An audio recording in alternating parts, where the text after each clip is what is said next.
think about what's on our mind here in Israel as we go into our elections to polls in the next 2 months. Can you tell me how elections in this country are different than elections in the United States? Well, for a start, in Israel, you need at least a master's degree to vote. When you go into the booth in the United States, you can vote for either the Democrats or the Republicans. When you enter the booth in Israel, you will see 30 pieces of paper in front of you of 30 different parties, of which you have to choose one. To get a majority, you need to get 61 of 120 seats. Left and right in Israel have absolutely nothing to do with left and right in the United States or in Britain. In the United States or in Britain, the most important divide is over what you might call economic ideology. How much taxes should we pay? How much government involvement should there be in the economy? In Israel, economics as a system, our levels of taxation are simply not an issue. What is an issue is how much of the money each tribe gets.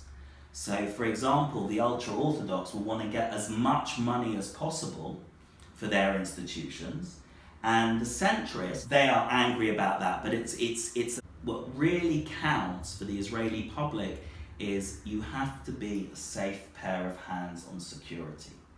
So, for the last 10 years, Netanyahu has been seen by the public as the person who's most worthy to be prime minister because he's a safe pair of hands. If you ask the public about Netanyahu, most don't like him.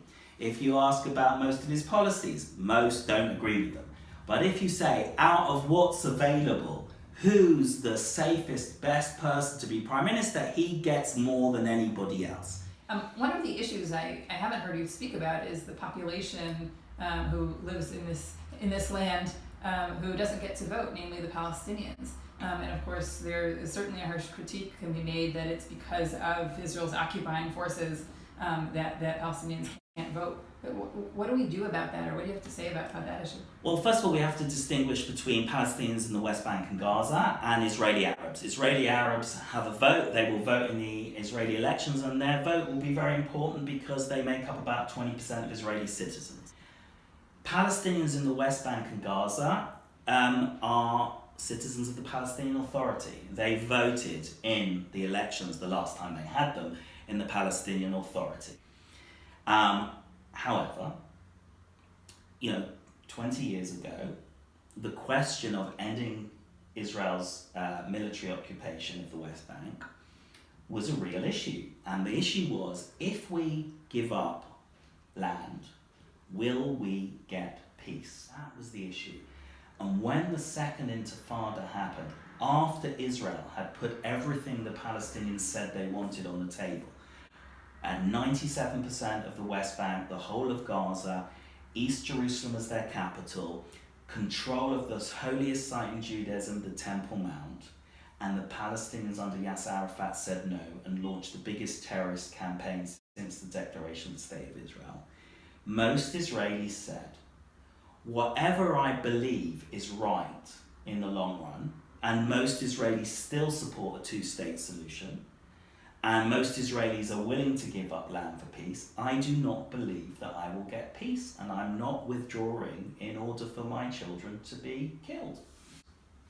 Jews outside of Israel, when they think about their relationship with Israel, particularly North American Jews, the main issues are often issues of religious conversion, the kotel, religious practice, feeling that they are legitimate Jews and that the state of Israel often sends messages to them that they're not. I haven't heard you talk about that at all and how that plays into this election. And if it doesn't, it's very hard for a Jew outside of Israel to really care. No Israeli goes into the ballot box thinking that the rights of Reform Jews to pray at the Kotel is an important issue. However, the results of the election could very much affect all those issues, like the Western Wall at the Kotel, or to do with conversion. It all depends on how powerful the ultra-Orthodox parties are.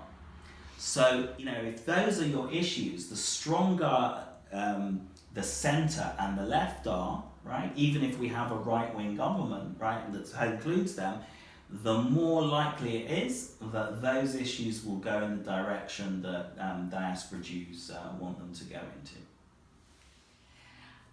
Thanks for watching our conversation about the Israeli elections. We are excited to present you with a number of other election pieces over the coming weeks, including an election poll. Stay tuned on our Facebook page and at makomisrael.org.